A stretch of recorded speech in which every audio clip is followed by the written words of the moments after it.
سب سے پہلے تو جیسے کہ میں نے اپنے انٹرو میں کہا کہ باقی تمام چیزوں پر تو آپ سے بات کریں گے ہی، لیکن 100 سے زائد پرائیویٹ اور کوآپریٹو سوسائٹیز جو ہیں وہ غیر قانونی نکلی ہیں. کیا کوئی دیکھ نہیں رہا تھا جب یہ بن رہی تھی؟ کس طرح سے یہ بن جاتی ہیں اور بعد میں جو ہے لوگوں کا پیسہ پھنس جاتا ہے، پھر پتہ چلتا ہے یہ غیر قانونی ہے؟ کیا یہ ہو کیسے جاتا ہے آپ کے خیال میں؟ رابعہ کلاسرا صاحب بہت شکریہ. میں سمجھتا ہوں آج کے دور میں اربن پلاننگ کا جو ایشو ہے وہ سب سے زیادہ امپورٹنٹ ہے، اور اگر ہم نے اس پر توجہ نہیں دی تو آپ ڈیزاسٹر دیکھیں گے. اس ملک میں بڑے بڑے ڈیزاسٹر ہوں گے، ہو رہے ہیں. جب سیلاب آتے ہیں، باقی چیزیں دیکھتے ہیں، وہ نظر آتا ہے کہ ہمارے یہاں اربن پلاننگ کی کوئی جگہ نہیں ہے. جہاں تک اسلام آباد کی بات ہے، 1960 میں جب اس کا ماسٹر پلان بنا جس کو لیگل پروٹیکشن بھی حاصل ہے، تو اس میں یہ طے کیا گیا کہ 74 سیکٹر بنائے جائیں گے اس شہر میں، اور یہ ایک مدت بھی مقرر کر دی تھی 2020 یا 22 تک. ابھی تک صرف جو ہے 30 سے 32 سیکٹر بنے ہیں. اور اس میں آپ لوگ اس سیکٹر میں رہتے ہیں یہاں پر پرانوں میں، تو وہ طریقہ کار یہ ہوتا تھا کہ جس سیکٹر میں یہ بنائے جاتے تھے شروع میں، اگر آپ کلاسرا صاحب جانتے ہیں G6 دیکھیں، G7 دیکھیں، تو وہاں لو کاسٹ کے لیے خصوصی توجہ ہوتی تھی. اے سیکٹر اے سائڈ کا مکان ہے، بی سی ڈی، اس طرح خاک روب ہیں، ان کے لیے کالونیاں بنائی جاتی تھیں، سب چیزیں کی جاتی تھیں. اور اس میں ماسٹر پلان میں یہ بھی تھا کہ یہ اسلام آباد کے 74 جو سیکٹر ہیں وہ حکومت ڈیولپ کرے گی. رابعہ اس میں بیسکلی یہ تھا کہ آپ نے 74 سیکٹر حکومت نے بنانے ہیں، لیکن 1992 میں ان کو یہ خیال آیا کہ حکومت یہ نہیں کر سکتی، تو انہوں نے پرائیویٹ سیکٹر کو انوالو کیا اس سارے پروسیس میں. اس کے بعد یہ ڈیزاسٹر شروع ہوئے، لیکن حکومت بھی مکمل طور پر ناکام رہی. جو انہوں نے ایک ماسٹر پلان میں لیگلی باؤنڈ تھی وہ کام کرنے کے لیے. اور یہ جو 100 ہاؤسنگ سوسائٹی لیگل بنی، اس کی وجہ بھی ایک ہے. اس میں قصوروار میں سمجھتا ہوں یہ لوگ نہیں ہیں جنہوں نے بنائی ہیں. میں سمجھتا ہوں یہاں بھی آپ کے اتھارٹیز، ریگولیٹری ادارے اور حکومت ہے. اس کی وجہ کیا ہے؟ اس کی وجہ یہ ہے کہ آج اگر اسلام آباد کی آبادی 26 لاکھ یا 25 لاکھ ہے، تو اس میں 8 سے 10 لاکھ لوگ رہتے ہیں ریگولیٹڈ قسم کے سیکٹرز میں جو اپرووڈ ہیں. 15 یا 16 لاکھ جو لوگ ہیں یا 17 لاکھ، وہ کہاں جائیں مجھے بتائیں، جب حکومت ان کے لیے کوئی انتظام نہیں کرے گی. اور وہ لو انکم لوگ ہیں، مطلب ان کے پاس اتنا پیسہ نہیں ہے کہ وہ اسلام آباد کے کسی سیکٹر میں جا کے گھر خریدیں. تو اس کے بعد یہ لیگل سوسائٹیاں بنی ہیں، اور ان مجبور ہیں کیونکہ وہ اسلام آباد میں کام کرتے ہیں. وہ لیبر کلاس ہے، وہ کوئی چوکی دار ہے، کوئی سپاہی ہے، کوئی خاک روب ہے، کوئی اور اس قسم کی آرٹ جاب کرتا ہے. اور جو سیکٹر ڈیولپ کرنے تھے 1985 میں CDA نے آخری سیکٹر ڈیولپ کیا تھا D12، اور وہ مکمل ہوا 2010 میں. اس کے بعد کوئی سیکٹر ڈیولپ نہیں ہوا. کئی سیکٹر کی زمین ایکوائر کی ہوئی ہے، اور جو متاثرین ہیں ان کو پیسے نہیں دیے گئے، جس میں C14 ہیں، C15 ہیں. اور ایک اور پالیسی بڑی خوفناک قسم کی آئی جو اس ماسٹر پلان کی خلاف ورزی ہے، کہ ہوتا یہ تھا کہ ہر سیکٹر میں ایک لو انکم کے لیے 4 مرلے کا بھی ایک پلاٹ رکھا جاتا تھا، 5 مرلے کا، 7 مرلے کا. ابھی جو سیکٹر آئے ہیں جس طرح F13، F14، F15 آئے ہیں، اس میں یہ کلاس ختم کر دی ہے. اس میں 1 کنال 14 مرلے اور 10 مرلے سے نیچے پلاٹ رکھا ہی نہیں ہے. تو یہ واضح طور پر نظر آ رہا ہے کہ ایلیٹ نے پورا کیپچر کر لیا ہے، اور آپ اس کو جو آپ کا لو کلاس انکم والے لوگ ہیں ان کو ساتھ لے کر چلنے کے لیے تیار نہیں. ثناء اللہ، آپ نے بڑا ایک اچھا ایک کمپریہنسو اس کا آپ نے ایک انالیسس دیا ہے ربیہ کے سوال کے جواب میں. آپ نے ایک بات کی ہے کہ ایلیٹ نے کیپچر کر لیا ہے. جی. اب حالت یہ ہے کہ جناب کہ 100 یہ ہاؤسنگ سوسائٹیز جو ہیں وہ ایلیگل ہیں. اب ایلیٹ کون ہے؟ ابھی میری اور ربیہ کی بات ہو رہی تھی پروگرام سے پہلے. مڈل کلاس ہی لیتی ہے نا آپ کی، جو باہر سے لوگ آتے ہیں جنہوں نے شہر میں رہنا ہے، کام کرنا ہے، نوکری کرنی ہے، جابز کرنی ہے. اگر 100 کے قریب یہ ہاؤسنگ سوسائٹیز ہیں، لوگ اگر باہر میں لے رہے ہیں اور وہ سارے کے سارے لٹے گئے ہیں، مطلب 100 کا مطلب تو یہ ہے کہ لوگوں نے بلینز روپیز کے پلاٹ تھے جو لے لیے ہیں. آپ ایلیٹ کس کو سمجھتے ہیں جنہوں نے ایلیٹ کیپچر کر لیا؟ What is elite? یہ تو لوگ لوٹے گئے ہیں، آپ ان کو ایلیٹ کہہ رہے ہیں جنہوں نے اپنے مڈل کلاس نے وہ لیے ہیں. کلاسرا صاحب آپ میری بات نہیں سمجھے. تو ایلیٹ کو آپ ذرا ڈیفائن کریں نا ذرا تھوڑا سا. جو ڈیسیجن میکر ہیں، دیکھیں آپ، مطلب آپ کہہ رہے ہیں جو یہاں کا بیوروکریٹ ہے، جو یہاں کا سیاستدان ہے، وزیر ہے، جو سیکریٹریز ہیں، وہ کرتے کیا ہیں؟ آپ کو وہ اس پہ آپ پہ لکھتے بھی رہتے ہیں. آپ وہ پارک انکلیو کا آپ کو واقعہ یاد ہے؟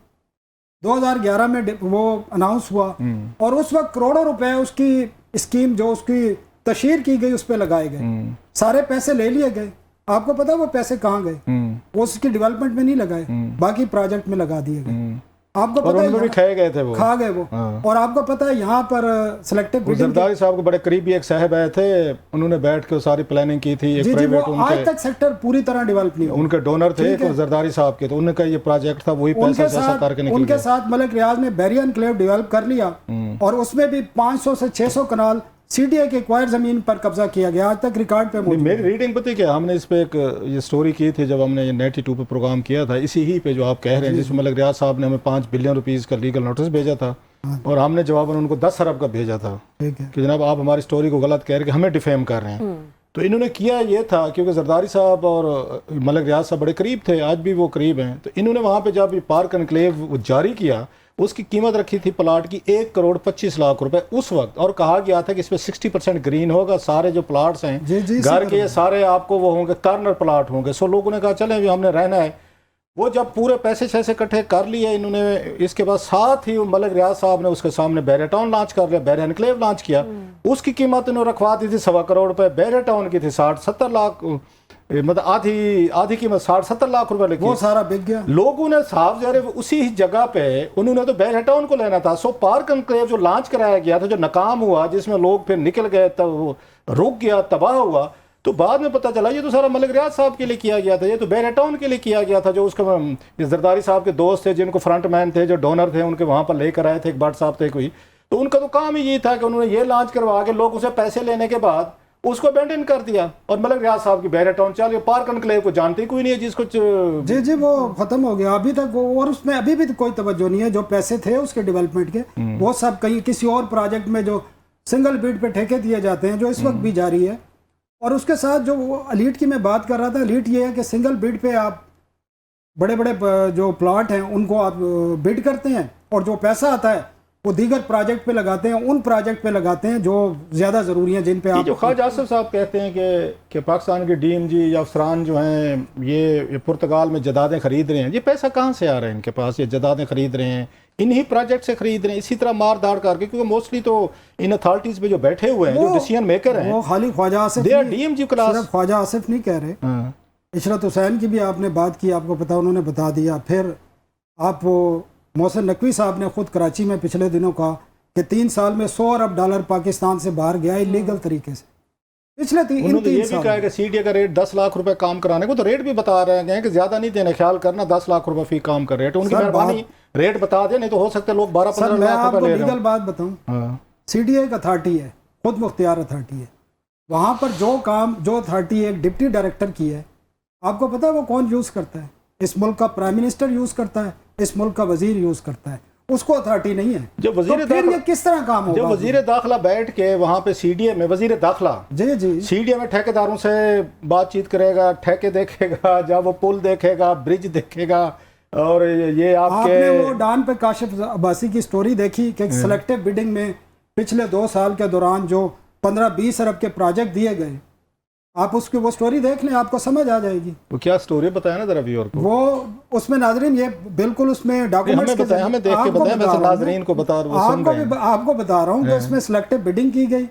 لاہور کے کچھ بیڈر تھے جن کو سارے پروجیکٹ دیے گئے، اور جب وہ سٹوری آئی اس کے بعد اس کو اوپن کیا گیا. نہیں سنا ایک تھا، وہ زیادہ تو نہیں تھے، ایک ہی بیڈر تھا جو وہاں سے تھا. ہاں وہ اکثر بہت سارے پروجیکٹ ان کو دیے جاتے رہے. صاحب کا کوئی بلو آئٹ تھا، اس کو بعد میں خیر سٹوری آنے کے بعد اب اس کو تھوڑا اوپن کیا گیا ہے، چیزیں چینج کی گئی ہیں. لیکن پرابلم یہ ہے کہ جب ایک اتھارٹی خود مختار ادارہ ہے، قانون اس کا بتاتا ہے، تو پھر ایک ڈپٹی ڈائریکٹر، اسسٹنٹ ڈائریکٹر کا کام جو ہے وہ منسٹر یا پرائم منسٹر کس طرح کر سکتا ہے؟ ڈیسیجن اس نے کرنے ہیں. ہو سکتا ہے پرائم منسٹر اور منسٹر صاحب کو ڈپٹی ڈائریکٹر والی پوسٹ زیادہ پاورفل لگتی ہو. ہاں جی اسی طرح پاسبل ہے نا، اگر وہ اسی میں بیٹھ کے ساری ہر وقت وہ کرتے ہیں. پھر شہروں کی ڈیزاسٹر کو کیسے بچائیں گے؟ آپ کو ذرا آپ کو ادھر لے کے چلتے ہیں، آپ اس سائڈ پہ چل پڑے، ہم آپ کو اس سائڈ پہ ذرا آپ کا رخ موڑتے ہیں ذرا. موڑے جی 13 میں آپ کو یاد ہوگا نواز شریف صاحب کے دور میں 2016-17 میں ایک بڑی ہائی ریزڈ بلڈنگ آیا تھا، بڑا زبردست پروجیکٹ تھا. اس میں کچھ سرکاری افسران بھی تھے، ان کو بھی تھا 60-70 لاکھ روپے فی، ایک فلیٹ 2 کمروں کا، 3 کا، 4 کا. That was a good plan, fair enough.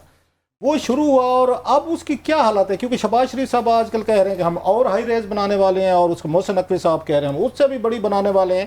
G13 والی جو بلڈنگ تھی پروجیکٹ تھا ذرا اس کی تو ہمیں کہانی بتائیں واٹ وینٹ رانگ دیر اچھا کتنے لوگوں کا بلینز وہاں پہ ضائع ایک پروجیکٹ نہیں ہے ایک خان صاحب کے دور میں بھی کوری میں ایک بنا تھا اور وہ اسی طرح کی بلڈنگیں کھڑی ہوئی ہیں 4-4 منزلہ اور اس پہ کوئی توجہ نہیں ہے. یہ بیسکلی 2014 15 یا 16 میں نا بڑا زبردست قسم کا کنسیو کیا گیا یہ پروجیکٹ اور جس طرح کے حالات ہیں اس میں اسلام آباد میں ضرورت ہے کہ ہائی رائز بلڈنگ بنے اور اس وقت بڑے دعوے کیے گئے. نواز شریف پرائم منسٹر تھے, یہ پروجیکٹ بنایا گیا, ہزاروں اس میں جو اپارٹمنٹ تھے اور یہ بیسکلی جو ایک ہمارا قانون ہے اسلام آباد میں سرکاری ملازمین کا کوٹا فلانے کا کوٹا, لیکن یہ مارکیٹ پرائس پہ تھا اس وقت جو مارکیٹ پرائس 70-80 لاکھ روپے پہ تھا, 90 لاکھ روپے کا جو بڑا اپارٹمنٹ تھا 3 بیڈ کا 90 اور باقی اس طرح تھا اور لوگ بڑے مطلب ایکسائٹیڈ ہوئے کہ چلو یار رہنے کی ایک جگہ بن جائے گی. لوگوں نے پیسے جمع کرائے اور کام بھی بڑی تیزی سے شروع ہوا, لیکن جو ہی وہ حکومت ختم ہوئی اس کے بعد وہ پروجیکٹ ڈمپ پہ. آج عمران خان صاحب نے وہاں کا اس پہ جا کے یاد ہو اناگوریشن کی تھی اس وقت. نہ اس پہ نہیں کیا, اس پہ نہیں کیا. ہاں وہ کیا انہوں نے G13 کا جو کشمیر ہائی وے کے اوپر ہے وہاں پر نئے کوئی اپارٹمنٹ بنانے تھے, وہ علیحدہ تھے. اس طرف تو بدقسمتی یہ ہے کہ پاکستان میں ایک سیاسی جماعت جب دوسری آتی ہے نا تو پہلے والے کے پروجیکٹ کی طرف تو وہ دیکھتی بھی نہیں ہے نا کہ مجھے پلیٹ چینج کرنی پڑے گی. تو وہ پروجیکٹ, اب مزے کی بات یہ ہے کہ اس پروجیکٹ میں سیاسی انوالومنٹ ہے. مجھے یہ پتا چلا ہے کہ کسی کوئی اپنا کوئی بڑا قریبی ہے کہ کوئی ان کا سینیٹر ہے, نام میں نہیں لے رہا, تو وہ سنا ہمارے پاس کیونکہ وائٹ کالر کرائم کو آپ ثابت نہیں کر سکتے ڈیفینیٹلی, تو اس لیے لیکن وہ سنا یہ ہے کہ بڑے ان کے قریبی جو ہیں وہ 20 بلین روپیز مانگ رہے ہیں اس پروجیکٹ کو ریوائیو کرنے کے لیے. جب یہ پروجیکٹ جب یہ حکومت آئی ہے فروری کے انتخابات کے بعد اور ریاض پیرزادہ صاحب وزیر ہاؤسنگ بنے ہیں اور انہوں نے جب دیکھا ہے تو یہ سارا پروجیکٹ ان کے بورڈ میں گیا ہے. بورڈ نے جو پرانے کنٹریکٹر تھے ان کا کنٹریکٹ کینسل کیا ہے اور اس کی ایک نئی پارٹی کو کہا ہے کہ اس کا اسٹیمیٹ لگائیں. ریاض پیرزادہ سب بڑے اچھے بندے ہیں, کبھی ان پہ کوئی وہ نہیں ہے. یہ مجھے انہوں نے خود بتایا, ویسے کہہ رہا ہوں اتنے عرصے سے وزیر ہیں, میں نے کبھی ان پہ کوئی اسکینڈل کوئی ریگولرٹی کبھی نہیں, اس معاملے بڑے انہوں نے لوگوں کی مشکلات دیکھتے ہوئے وہ انہوں نے نہیں کیا, بورڈ نے کیا. اور اس کے بعد ایک کمپنی کے ذریعے اس کی اسیسمنٹ کرائی کہ اس پر مزید کتنا خرچہ آئے گا. یہ ان کے اپنے مطابق انہوں نے کہا جی 4 بلین کا اس پہ جو اس کی یہ موجودہ جو اسٹرکچر G13 والا جی اس کو مزید ہم نے فنیشنگ کرنی ہے, ٹوٹل فنیشنگ ہونی ہے. اور اس کے لیے انہوں نے کہا جو اس میں کمرشل جگہ ہے اس کو بیچ کے آپ کر لیں اس کو اور نیا ٹھیکہ دے دیں. ریاض پیرزادہ صاحب کو میری اطلاعات کے مطابق اعلیٰ سطح پر بلایا گیا اس کے بعد اور ان کو تھریٹ کیا گیا. اچھا میں بتا رہا ہوں آپ کو. ویسے ریاض پیرزادہ صاحب یہ تھریٹ میں آنے والے بندے نہیں ہیں. میں آپ کو انہوں نے بتایا, انہوں نے کہا کہ جی یہ کنٹریکٹ غلط کینسل کیا ہے, آپ بحال کریں, اس پارٹی کو دوبارہ سے ٹھیکہ دیں اور ان کو 18 سے 20 ارب دیں, وہ مکمل کر کے 4 ارب کی بجائے 18 سے 20 ارب دیں. جی اور اس کے پیچھے سینیٹر تھے, میں نے اس پہ سٹوری بھی کی ہوئی, اس کے پیچھے سینیٹر تھے. جی بالکل تھے اپنے بلو ایڈ یہ آئی جی اور یہ ان کو کہا گیا کہ اگر آپ نہیں کر سکتے تو آپ اپنی وزارت چینج کر لیں. پیرزادہ صاحب نے کیا جواب دیا؟ پیرزادہ صاحب نے صاف انکار کر